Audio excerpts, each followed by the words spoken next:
Hello, everybody, and welcome to my kitchen table talks. Now, it's only been a few hours since the last episode for me, but of course, it's been a week for you. So, as promised, I have JR Mascaro. Welcome, JR. Thank you so much for having me, Ben. Welcome. Now, I just realized, did I pronounce your name correctly? I should have asked you that before we recorded. Yeah, Mascaro, it is. Yes. Perfect, perfect. So for I think many people in kind of the East Coast probably know you. They may have met you at Paganicon or Mystic South or a Sacred Space. But for those who are listeners who are not in the know, JR Mascaro is an author, artist, and sorcerer who has been working with energy and communicating with the subtle realm since childhood. He has used his ritual practice to navigate through life, and it is his desire to share with others the techniques which have helped him to flourish. JR is an oracle, poet, a lyre player, and ordained ceremonial officiant. He holds a BA in anthropology with a concentration in anthropology of religion, and is a member of the Covenant of Unitarian Universalist Pagans. He is also the author of Seal, Sigil, and Call, a new approach to ritual magic, which we will talk about today. We will. You can find out more about him at jrmascaro.com. And joining us from what appears to be a cosmic nebula, welcome, JR. Thank you so much. This is a cosmic nebula that masks the disarray of my living room. It's okay. I wish I had the cosmic nebula to disguise everything that's happening behind me, but it's okay. So, JR, I have to be honest.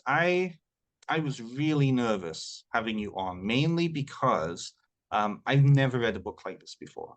And so I was really nervous that I wouldn't be able to ask you the types of questions that would be worth your time, but I'm going to ask you some anyway. So the book, let's just dive right into it. The book is kind of the culmination of your particular practice.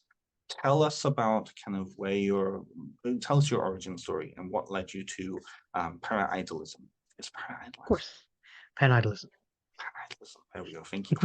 So I developed Pan-Idolism because ever since I was a very small child, and I was a very strange small child, I had a deep interest in things that we could not see that I still perceived were there. I had the ability as a child, and still do, to kind of see patterns of energy in the world, something that I saw an ophthalmologist many times for, and was determined was not anything medical. And I wanted to explain, well, what is that? What am I seeing? And what are these notions that I have about having been here before and having I always had the idea that we were kind of participating in a pageant, a puppet show of sorts, and that there's something much greater, which we all are and can aspire to be again. And I had many questions about what the nature of this place is, and the nature of our consciousness is.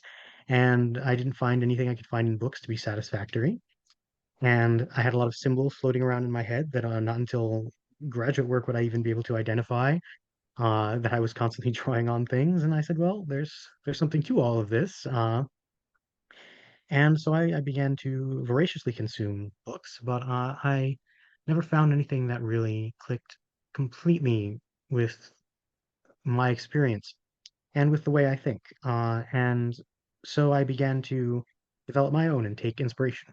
Take little, essentially, I took the many different esoteric Lego sets I could find, and I took a brick from here and a brick from there, and I made my own little funky ceremonial spaceship out of it.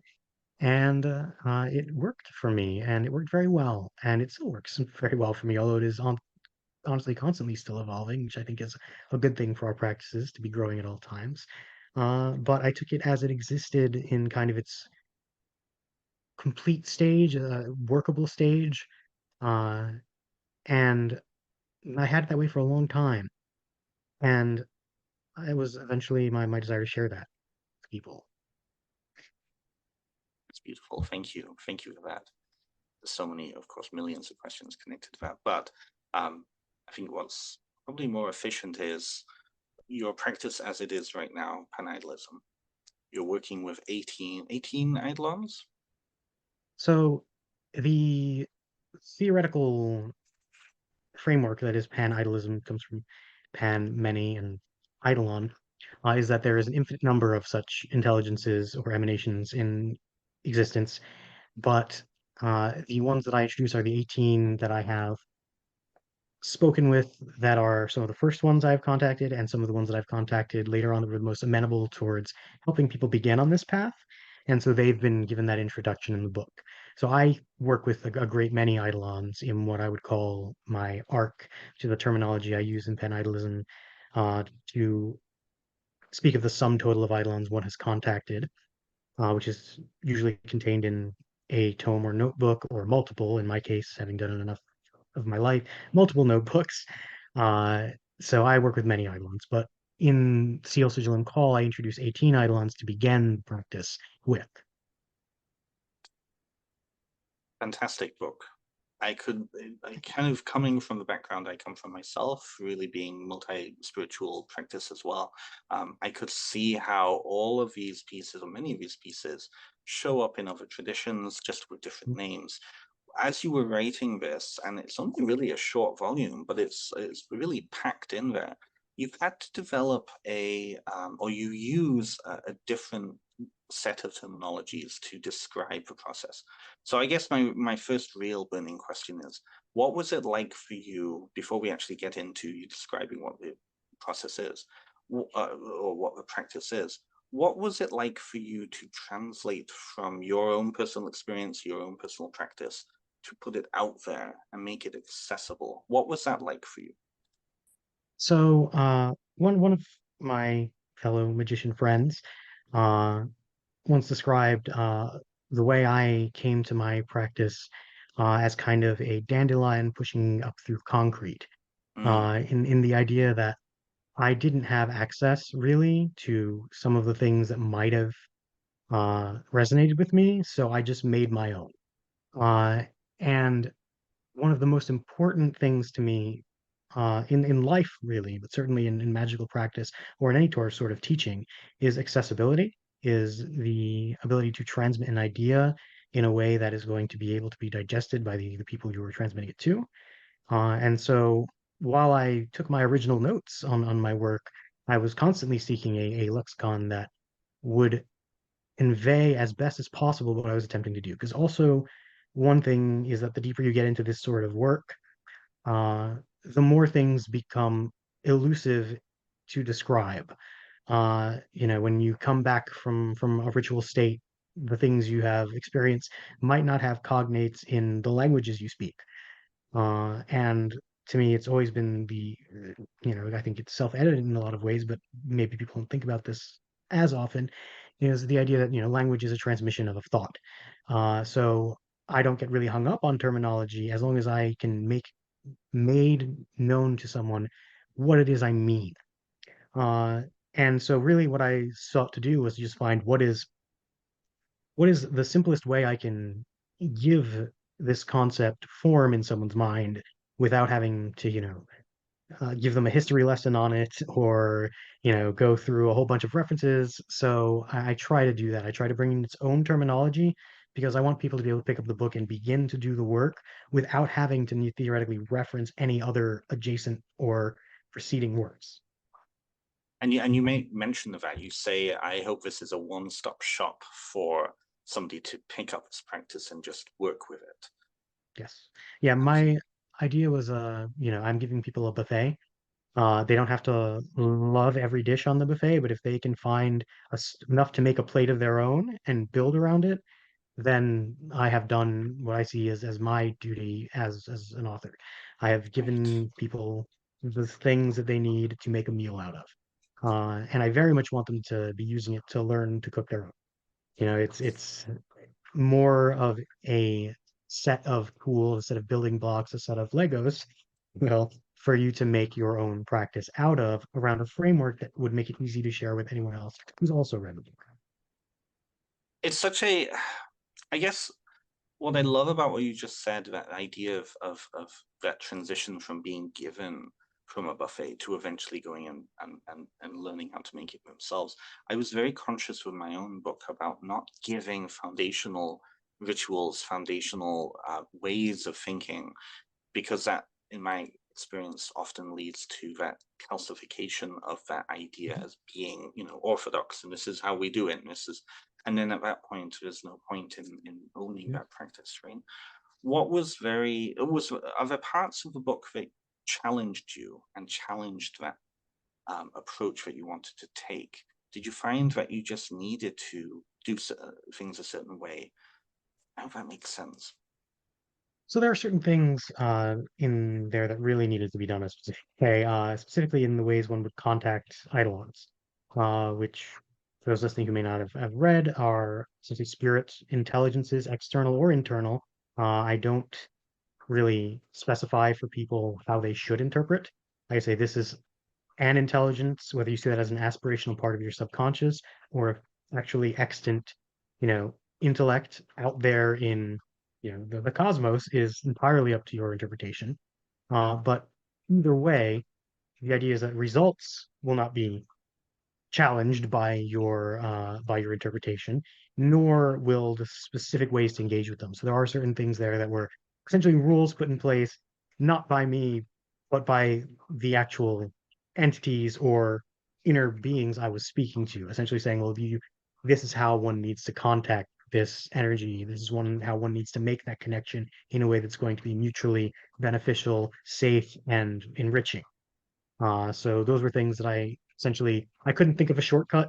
Essentially, I couldn't think of a way to do it. Well, let's think of an easier way to do this that might be more, accessible or easier to articulate. I was like, no, this is how this needs to be done to keep things where they need to be. So that really comes across, especially I think it was trying to think in the 14th Eidolon, you can really detect that somewhere along there. And I really appreciated that, especially as somebody coming from a space where I'm interacting with a multi-tradition. And I think a lot of my listeners come from that place of multi-tradition. They're working with deities from here, they're working with spirits from there, they're working with maybe Orishas from there or Lua or whatever, right? If they're connected to those traditions. But oftentimes those are tradition bound. What I love about your book is that exploration of experiencing entities and working with entities kind of maybe outside of those traditions. Is that kind of where you're coming from, or what's your thought on that? So to me, it is a framework one could use to interface with any sort of entity. Uh, but it is specifically I think it shines for people when they are illuminating their own entities, which is something that's taught later in the book. Essentially, once you are comfortable working with the eidolons or a selection of the eidolons that fall to you that you find in the book, there is the idea that you then take a step to beginning to illuminate your own eidolons or discover your own eidolons. Just illuminate is the term I use in the book. You are discovering, literally discovering something out there that you can connect with. And I think that's really beneficial because it allows us to come into contact with entities and intelligences that are specifically resonant with what we are seeking in our lives, rather than something that is given to us from another tradition or even from our own tradition, even from something we are initiated in. It's the idea of saying, well, I'm going to seek what it is that is my will meet my specific need for growth and to do my specific good work in the world. And then you go and find that. You go and light the beacon that will draw that to you.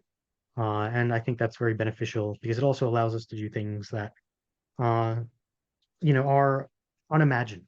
At the end of the day, when we are given something, it's still a beautiful thing. But we are given something that someone else has associated form with. Whereas when you are seeking your own energies, you are interpreting them in ways that are meaningful to you uniquely. I really resonate. I hate that word resonate. I really hear that.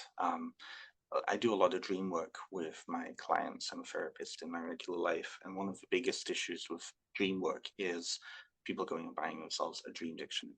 And as soon as you Mhm, do that, suddenly it's not them and their associations with certain images. mhm. It's what the dream dictionary says. And Absolutely. at that Yeah, that point, makes so it's much not sense. them. Yeah, yeah. Yeah, that makes so So, much sense. I mean, for instance, let's say, I love snakes. I keep reptiles. If I see a snake in my dream, it's probably something very different than someone who is terrified of snakes. or come from a culture where there are no snakes, right? Yeah. Yeah, no, this is the thing. I really appreciate that. So, I mean, the book is fantastic. It's Thank really, you. really interesting. And as you said before we started recording, there's nothing been like this written unless it's tradition bound, like Golden Dawn or Folkcraft or whatnot. So for you, kind of as a trailblazer, let's say you're a trailblazer. I want to say you're a trailblazer. Um, I'll take it. Thank you. there we go. um, it came out a year ago. What have you noticed? What are people saying about it? What is some of the feedback? How are people incorporating it into their lives? So what I've received a lot from people, which has been really encouraging, is people using it indeed how I intended it to be used, which is to build their own practice, uh, and to build, in some cases, even their own, what I would call a working group, but you call a coven, a cabal, anything you wish. There are many words we have for it of various degrees of arcane thematics, but and have essentially said, I always wanted to do something that, let's say, I wanted to have very heavily nature-based tradition, let's say someone would say, and I have heard people say this, like, but they didn't want to go and find a previously extant tradition that they might not have any initiatory connection to or any cultural connection to, and their ideas there of, appropriation or of simply misinterpretation, and so instead, I said, well, I went and I decided that I wanted to contact the Eidolons in this group that you have. Of the 18, there are several that have a very heavy natural world connection. And from there, develop my own rituals around it, develop our own names for things, develop our own kind of not only lexicon, but kind of praxis, our own mode of doing things. And they now have, a small working group that interfaces with nature through eidolons that both they have learned of in my work and they have then illuminated themselves. And I get a lot of that. A lot of people who are essentially saying there was no tradition that worked for me. I wanted to make my own, but I didn't have kind of they didn't want to just start from scratch, which is a tall order. I know. uh, and so instead, they have taken what I've given, which is a framework. I think of it almost, I mean, I'm an IT in my other life. I think of it almost as like a programming language where, you have commands, you have structures, you have all these things. You don't have to like go in and write machine code and invent programming languages yourself, but you can make whatever you'd like happen with a set of ideas and commands that have already been given to you that you can now just use to write whatever you want. They're building blocks. And people seem to be using it that way, which is good. I feel that makes me feel good, as a writer, because it means that what I've written is suitable to be used in the way I intended it to be used. This is the thing, right? I was going to ask about ethics pieces there because, like, that then hands really the ethics to the people who are writing it. They can then go off and use it in any way they want. Is there? I I don't want to be disrespectful with this question, but I guess is there an inbuilt kind of understanding within not maybe the system you've developed, but with the relationships that you're having with the outlaws? Is there an inbuilt way of protecting the harm? Is there an ethical framework already kind of built into this? So the first chapter of the book really gets into ethics for a lot of things because I am personally, and this is not saying anyone cannot use their magic for whatever they'd like, but I am personally of the belief that any sort of uh, magical work is to be done for the greatest good possible. It's to be good done with compassion, with inclusivity, with kindness. That is kind of the guiding star of my own practice is that is what am I doing and is it kind? And if it is, then great. And there's a quote that is often attributed, possibly incorrectly, to the Buddha, which is before you speak, ask yourself three questions. Is it kind? Is it true? Is it necessary? Is it kind? And if it is not all of those things, don't say anything. And I very much feel that way with my magic. Is it necessary? Is it kind? And if it's not either of those things, maybe I should just go have a sandwich instead. Uh, but the relationship with Eidolons is very, very specific, actually, in a lot of ways, insofar as it is a collegiate relationship. It is a colleague that you are meeting with to accomplish a goal, and it is approached in that way. It is approached saying, "This is what I would like to do. Is this something amenable to you?" And they will either say, "Yes, let me get involved. This project's awesome," or they will say, maybe try somebody else in another department." And that's it. You are not uh, in any way worshipful or servile to an eidolon, nor is an eidolon something to be bound to your service and to subject itself to your will, because harm, in that definition, I've always put the abrogation of will. It is harmful to something to subjugate it, and so do no harm and be kind, and that's very kind. So it is very much a relationship as of mutual respect, kindness, and consideration. Glad that we inched towards that. I was inching towards that, by the way. This question of the kind of identity of these eidolons, because before we started chatting, I said that I really wanted to know kind of if there was a relationship or if there was a difference. Certainly comes through in the book, so read the book. But I have you here, and you can elaborate more around this idea of these concepts of servitors or egregores, which seem to be coming back into every 20 years they seem to become a big thing again in the corpus and the conversation. So where do the eidolons sit in terms of these egregores and servitors?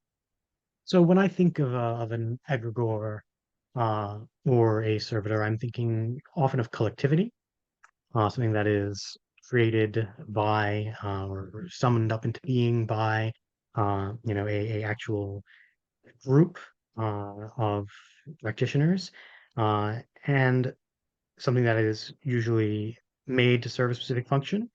And the way eidolons differ in this way is that I would assert that they exist with or without the focused will of a collective or an individual. They exist on their own. Either if you choose to have an internal paradigm, they exist as aspirational parts of yourself, or if you have an external paradigm, they exist as actual, uh, you know, almost archetypal emanations of principles and ideas in the universe. So you wouldn't need to, when also they are not created for a specific purpose for people. They have their own existence in which they use them whatever way they like. Their existence just doesn't happen to be bound by things like spatial or temporal limits, and therefore they can, while they're doing whatever they want to do, also be existing in harmony with us to help us with our work. Because I will also stress, I say this a lot, an eidolon is not something that is bound by the same laws of physics as we are. And eidolons are not things that have this idea of a true form.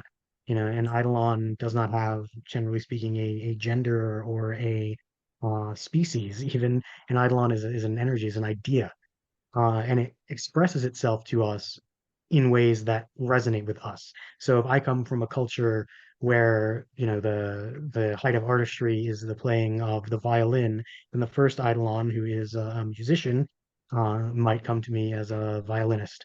Whereas if another person doing the work with the first eidolon comes from a culture where they believe, that culturally speaking, the instrument that is seen as the most worthy of the virtuoso is a flute, they'll likely come as a flutist. But they are not either of those things in any inherent way. They are all of those things insofar as they are music and revelry and joy. So any limitations placed on them are limitations placed on them by themselves in order to translate themselves to us in a way that we can process and understand. So a good way of thinking about it for people, again, who have read the book, who haven't had the benefit of that yet, would be very akin to Plato's forms, universal forms. Yes, yeah, so that's a Okay, very good analogy. perfect. I also just wrote an essay, a 3,000-word essay on Plato's thoughts, so they're really in my mind right now. So I apologize. My own university life kind of seeping into this. Okay, so I'm actually not sure where to go with this now, to be honest, because there's so many pieces to this I want to ask you about. But I guess what I really want to pivot to then maybe is again, how people are taking this up, because this is your own language and because this is your own practice you're putting out there. I really, really want to ask you about Colette Baron Reed, because I know you were on her podcast. I was, yes. Yes, and I've been really, really curious after watching that, because I was really hyper focused on how she was taking what you were saying and reacting to it. Because of course Colette is like a big name everywhere, but being Yes. in Toronto here, I'm like, oh, Colette Baron Reed. So I'm curious for you, what was it like for you to express and teach her about your practices? It was a very good What was that? experience. Uh, Colette was lovely. She was Yeah, a great person to be interviewing with, at least talking to. She's a very like ebullient personality, and I very much enjoyed talking to her. But it was also good because a lot of the conversation I've had about my work tends to come from the avenue of other people who I would categorize as magicians.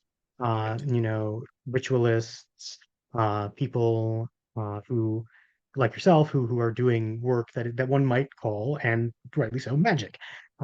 Whereas Colette, a lot of her paradigm is from something that might consider more like new age kind of you know wellness, holistic side of things that I'm not as used to the terminology around myself.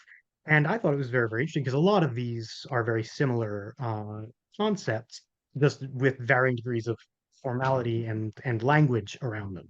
Which is once again gets to my thing that I always like talking about, which is that language is a way for us to communicate thoughts to each other. So I could be saying completely different words, even in the same language, but they mean the same thing.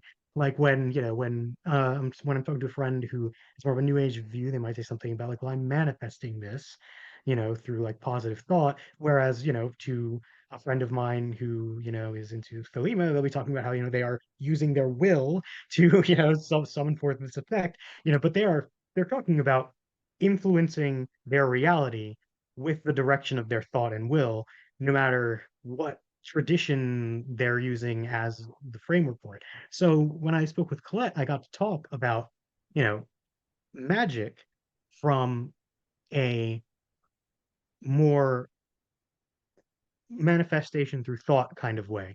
Um, and that was interesting. It was a good exercise for me because I don't really have a preferred lexicon. So You just for do me what it you was do, right? exactly. So for me Yeah. it was a good way to learn myself how to communicate my concepts in a way that is for an audience who is not, you know, possessing of the background in ceremonial magic, which is a far greater number of people than people who are possessing a background in ceremonial magic. So it was very useful, and it was something that I was really privileged, I feel, to be able to share on her podcast and with her audience because it was showing kind of a side of what I do that is not often kind of translated to that crowd.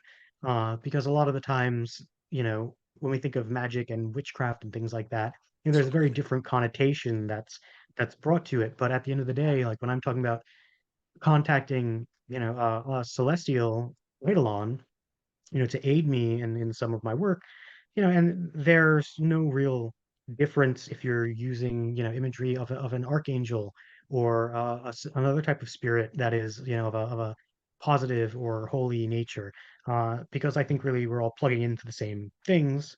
It's just, we're using different types of plugs with different kinds of instructions, but really at the end of the day, electricity is electricity. And it doesn't matter if I'm using, an Australian plug or a North American plug. It's the energy's there, so to speak. Current, sir. Absolutely. Oh, absolutely. Yeah. Well, so with that being said, then that universality piece really comes through in the book. Absolutely. And like you said before, this form of practice can be applied to any tradition, really. Mhm. I'm Yep, curious for absolutely. your own tradition then, for you, having gone through this process of kind of taking your tradition or your practice, I should say, because there's a difference there, when Mhm. taking your practice and placing it into the hands of other people. Going through that process, what did you notice your practice do? Did it change? Did it like what happened with it? So it's still only been a year, and I I know, hope to right? make observations on this for quite some time. But for now, it just seems like it's giving people license. It's giving people agency, which I really, really enjoy because there are people who, had I don't tell people what forms things should take. I don't tell people what even what words they should use in their rituals. I give them a whole bunch of things. I do have example rituals, and there are a few that are kind of self-initiatory, kind of capstones to different parts of the practice. But I also make it very clear that anything you need to do to make this feel good and comfortable for you, do. If you want to use these accoutrements, if you want to change the wording to sound more X or Y, if you want to fall upon things in a different, you know religious paradigm or none at all, that can completely go do so. And I feel like I've spoken to a lot of people who have felt that kind of agency, that they're like, well, I don't have to have a there's no right way, essentially. And therefore I can find my own way that's right to me. And I think that's really what I've mostly envisioned from people. Also, I've seen a lot of people who may not. It's interesting since I have very deep meditative practice, um, and a lot of people who might have background in magic, but not necessarily in meditation, I have found have kind of made a little cross over there and incorporated some meditative techniques, and also a few people who less as I've seen so far, but not none, people who have had meditative kind of energy balancing practices that might be more comfortable in a new age setting or a kind of a uh, spiritual but not a necessarily magical practitioner kind of way, and have then made that gap into saying, well, this isn't really too far from magic or ritual, so maybe I can reach to that and touch on that and start to think about that. So I feel it's been a really good kind of gap bridger for that, insofar as it's brought people who have not necessarily had a meditative practice into meditation from magic, and people who were meditators who did not necessarily correlate that kind of inner work with magic, which is something that I've always kind of, I guess, taken for granted. It's always been connected for me. Have made them make that connection as well. So I've really enjoyed that. You raise a really good point. It's interesting how, and it's not even consciously closed off. It's just how the mind structures with language our practice, right? I was chatting to a couple of people. I was being interviewed for a podcast, and we were talking about that around the color blue, how so many different cultures around the world didn't have a specific color for blue because of historical reasons, right? And so they The just didn't wine dark see. sea. Exactly, the wine dark sea, exactly. It wasn't that blue didn't exist, it was that they just didn't have the word to identify as the symbol. Mhm. Mm. Yeah. And I find symbolism is interchangeable. That's just on a human level, that's just true. What symbolizes to one culture, death or even love. Love is a really good one, because if you look at anatomical significant, like signifiers for love, well, it's the heart here, but there are in cultures in which it is the liver, and neither of those are correct. They're completely arbitrary. There is no place where love is kept in the body, although you could make an argument for neuroscience in certain ways. Although as a magician, I always have to talk about emotions coming from a transcendent place. But but either way, it's symbolism. But which is why understanding and kind of translating that symbolism is one of the things that I think a book like mine tries to do, is to say, well, it doesn't matter. Well, not that it doesn't matter, but your it doesn't. It's an immaterial what your how you learn to talk about this concept in one way or the other. If both of you are using a third one that I have provided, that you both know what it means, you now have like a Rosetta Stone of talking about your practices. Right, right. So what you're saying is that your book is really an Esperanto of the world, is that what Yes. you're saying? No, I love that. I love that. And that's the trouble, right? I feel like a lot of conversations between traditions, even within paganism, um, a lot of it gets stuck on the symbols, right? The difference between hard polytheism and soft polytheism is really just that word of what God beats, right? All Mhm. of these things, and unnecessary, massive, melodramatic debates on Facebook pages, right? Um, um, don't send me letters, don't send me hate mail, but it's one of those things, right? So how do you?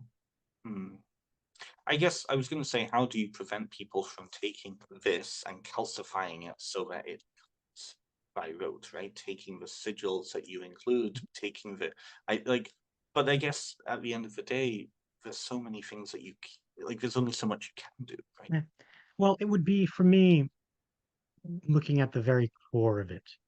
That's the idea that when people are arguing, a lot of the times people are arguing about what is right, what is correct.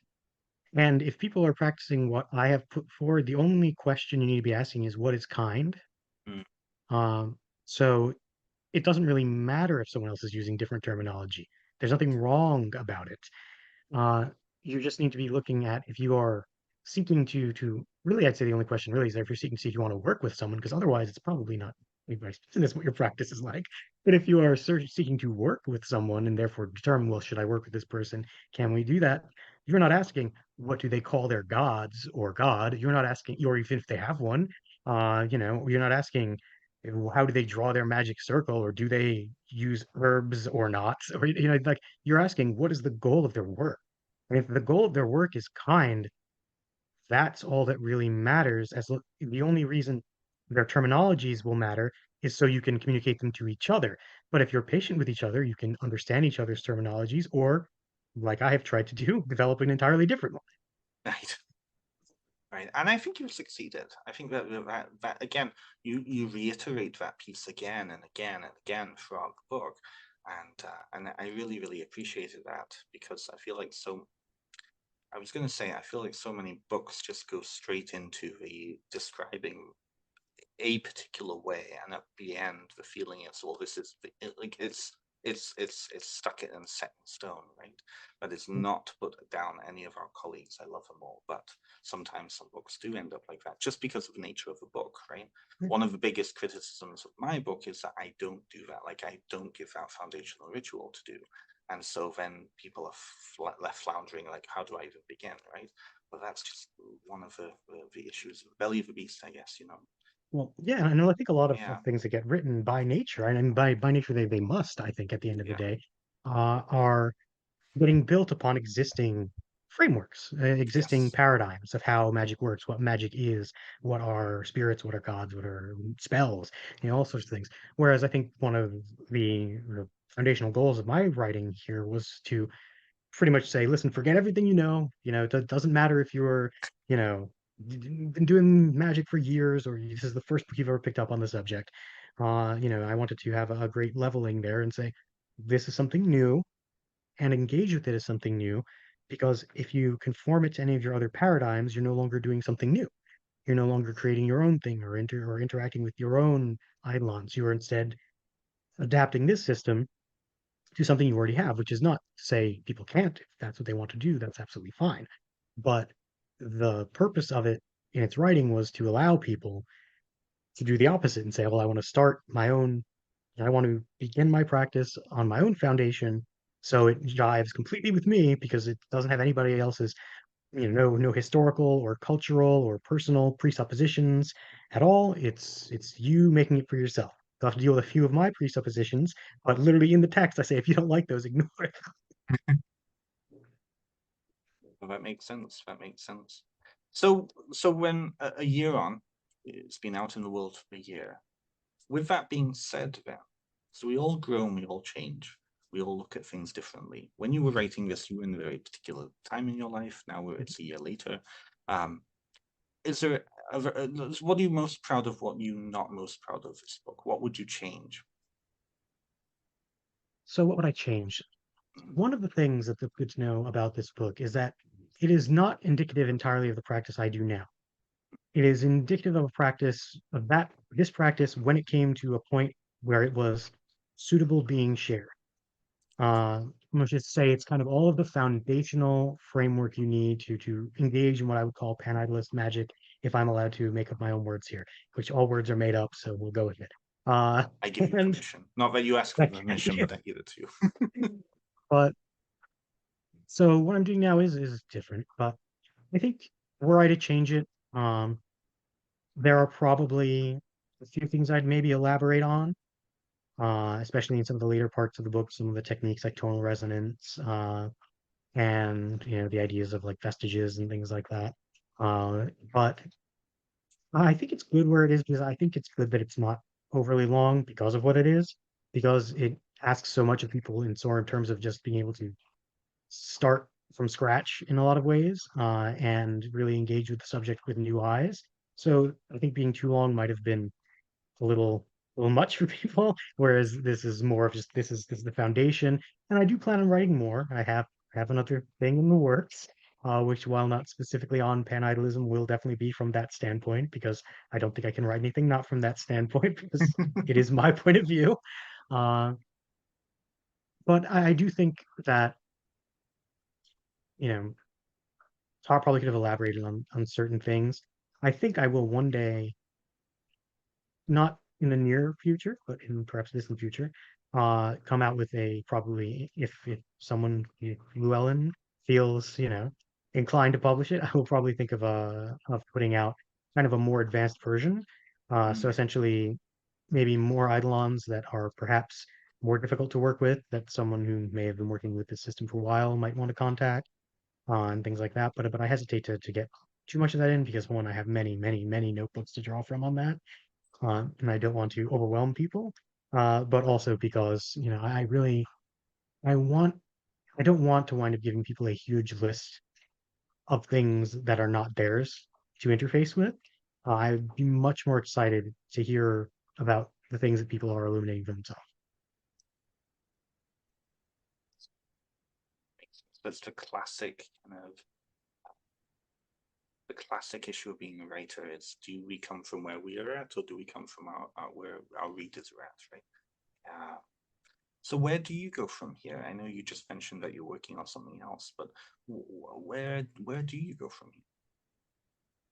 I think I'm still engaged in the same journey I've always been engaged in, of self-discovery, and kind of I feel very much like the journey of the magician is one of putting on a whole lot of layers of very interesting and colorful paint over yourself, and then slowly stripping them off one by one until you get back down to that base kernel of self. Uh, so it's separation to understand unity, I guess I would say. And I come from a very non-dualist perspective, of kind of an idea of an interconnected web of life, an interconnected web of consciousness, of magic and universe, or the multiverse, if you will, of being a conscious entity of which we are all part. So I think for me, every day is kind of learning to let go more of preferences and wants and things like that, and really abide in a place where, my daily existence is one of using whatever abilities I have, whether that is as a magician or simply as a human being who's capable of doing things like volunteering, to be a kinder individual and to help as many people as I can come to a place of peace in themselves. And I think that's really it. There's a notion of, that in order to better the world, you must achieve enlightenment, so to speak. But I think really that only works if everybody does it. And I think that the whole point there is to help everyone get to be the best version of themselves they can find for that lifetime. I very much see Earth as a school. I think material existence is where we go to learn things, because if we are just an infinite being in an infinite, cosmic soup, then, there's nothing you don't know. There's no real reason to fundamentally change yourself because you are fundamentally everything. So I think for me, it's kind of understanding what I can fundamentally change in myself that will make the totality that I'm a part of a better place for people. So it's more exploration, more reading, books such as the one you have written, and the ones by Thank our you. many other colleagues, and learning perspectives and techniques, and ideas that I can incorporate into my own thoughts. I think that's really it. I think to be a magician is in my opinion is to be a seeker, is to to understand that you do not have all the answers, no matter how much you have read or how you've studied or how much magic you have done, and that indeed the process of seeking those answers is really the root of magic. Is the idea of seeking ways to find things you can take with you. And that's one of the things like I've, there's absolutely nothing wrong, I say in my book, about, sometimes magicians have to pay the rent. There's nothing wrong with Yes. using your magic to better your circumstances or, to better your talents or understanding of different things. As long as it's not hurting anyone, go for it. But at the end of the day, I'm not taking my apartment with me at the end of this incarnation, but I can take wisdom, I can take kindness, I can take things that I learned that help me interface with other consciousnesses, because consciousness is all that we get to take with us. So that's what's next for me. More exploration, to boldly go where probably a lot of people have gone before, but I haven't. So so I'll keep going. Just got a horrible, well, not a horrible image, a wonderful image. You at the end of the universe with Avalokiteshvara standing there waiting for everybody else to come through. I love it. I love it. I really feel connected with what you just said. One of the biggest things of writing my own book was coming to that realization of having to let go of all of the ego of I'm gonna be a big name author or I can save the world. Because I feel like when we, at least many people I've seen, come to that place of I have a story to share, I have a gift I can give, I can all of these things, suddenly the cloud comes over and we can start to feel very special and put ourselves up on a pedestal. And I'll really admit, I did that myself. I definitely started to put myself up on a pedestal until eventually it was that, no, no, no, you know. And then after that, it was like, okay, I saw the world in a very different way. Yeah. Well, I think we, and I think most people involved in our kind of exploration would agree, are very limited insofar as we are facets of something greater, even if we just see that as a greater self, an oversoul of some sort, some sort of kind of monadic self. But at the end of the day, all of us have our own kind of lens through which we see things. All of us have a facet of a absolutely unfathomable, infinitely faceted jewel of what is truth, I suppose, or what is that kind of cosmic situation of things that we can't fully grasp. So it's just an infinite pleasure and privilege to be able to share your facet of it. And if it helps one person, then that's to them, that's their world. And that's so amazing. And having even only gotten having been at have my book out for a year and only gotten a handful of direct messages. I mean, people have written me very kind reviews, which I've been very grateful for, and shared my things. But I've had a few people just write me, personally through my Instagram usually, or if you have emailed me through Llewellyn, uh, and just being like, hey, you really changed my view of this particular thing. And that is just so incredibly gratifying. I had one person whose name I don't remember and wouldn't share out of privacy anyway, Of who course. pretty much told me, what I've been looking for is, I've had all these notions and liked all these different parts of all these different books I've read, and I've been looking for a way to cobble it together into my own thing. What you gave me was the ability to do that, and I'm thankful. And that alone, that single, email means that I have already accomplished what I set out to accomplish, which is to help somebody in their journey. And if that can be exponentially broadened and tons more people can read it and be helped, that's awesome. And I love that. But that's not I'm not the focus of that, and I know that. I know that. The focus is that I have something that I was able to use to help myself. And if anyone else who thinks in a mildly similar way to me, enough that it'll be useful, finds it useful, then that's that's a blessing to me. That's beautiful. I love that. I love that. That spurs my next question, maybe the last question, because we are coming up to time. But um, I don't remember if I saw it in the book, but I'll ask you. A big part of my own work is that understanding that we're ancestors in waiting. We're going to become the next ancestors, right? So that gives us responsibility. In your worldview, are we eidolons in waiting? Do we get to work with others in a way that you're suggesting in here, that we can build relationship with other entities? I would certainly say that's not outside of the realm of possibility. The way I Yeah. see my worldview, like I said, is very non-dualistic. So I feel like we are all inextricably connected of the same stuff.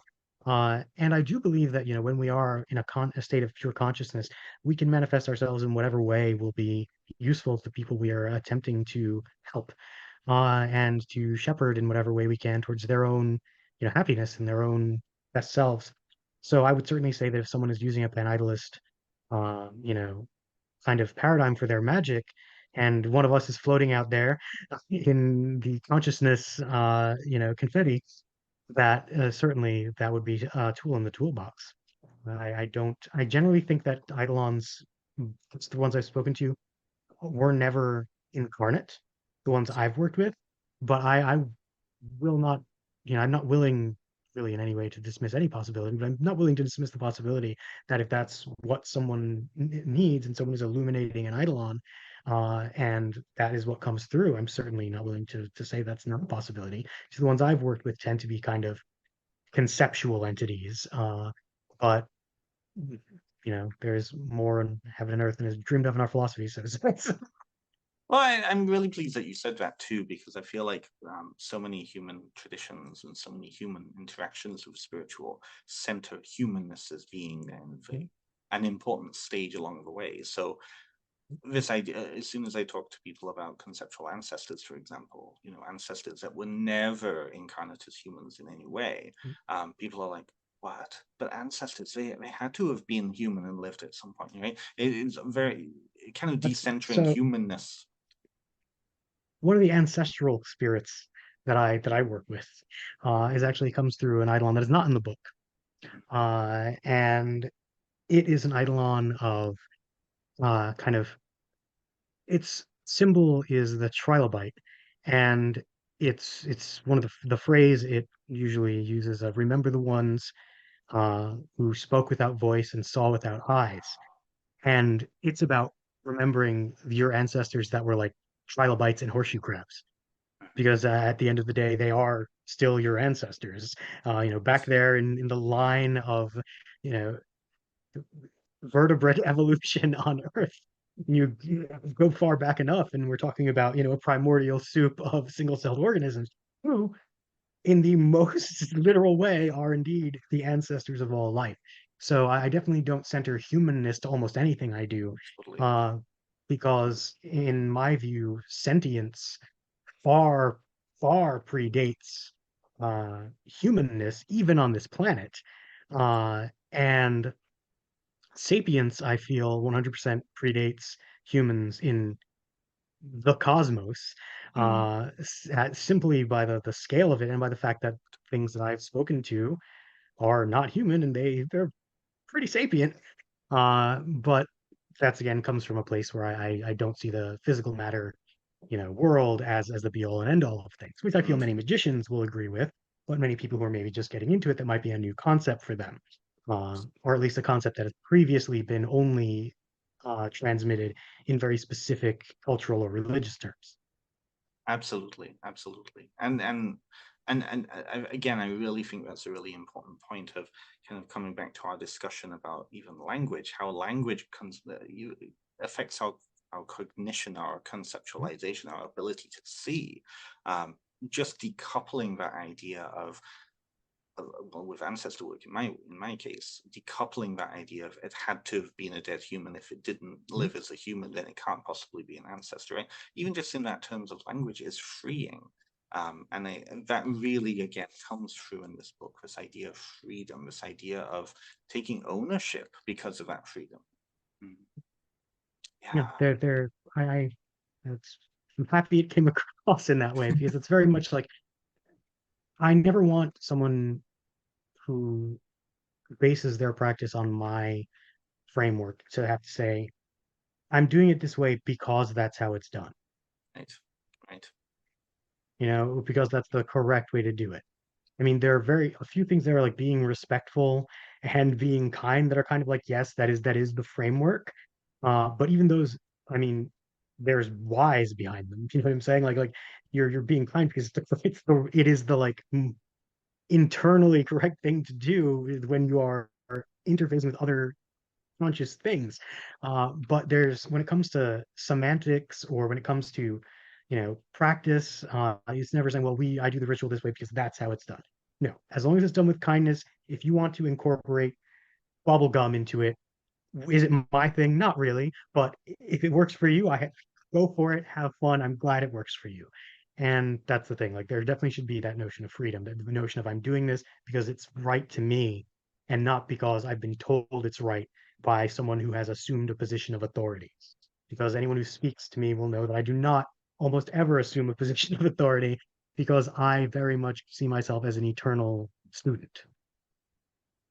Now, if JR, just saying to all my audience, if JR starts buying a house outside of Loch Ness or an abbey in Sicily, then we'll start to have this conversation again, right? I mean, I'd like an abbey in Sicily, but for literally just to, be there. Right. Well, is that so? Personal question here is: I know your Mascaro is Italian. Yes. Yeah, is Sicily? Is it Sicilian? Yes.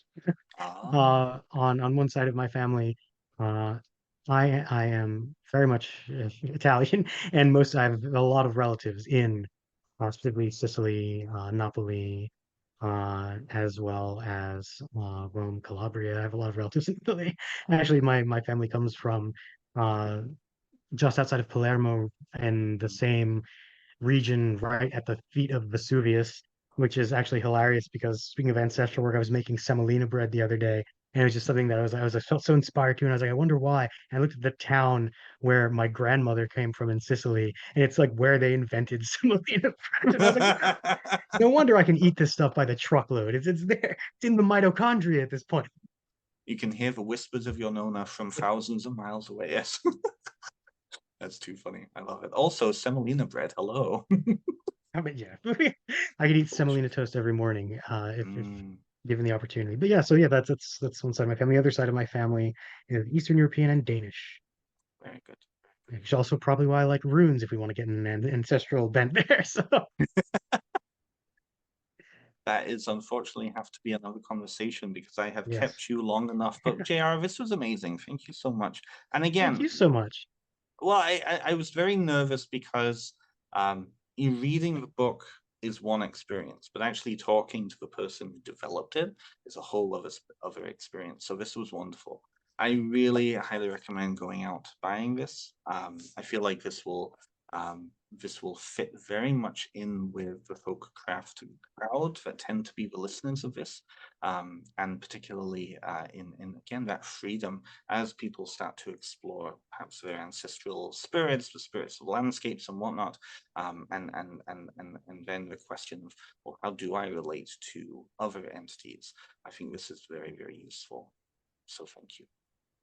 Thank you. Thank you so much for having me. It's been an absolute pleasure, and I hope we speak again. I hope so too. Well, by all means, you've already been a guest. I will be bringing people on if you agree to come back. Yeah, happy to come back. Do you have any? This will come out in the first week of February. Do you have anything you'd like to plug? Anything that's coming up for you that you'd like to showcase?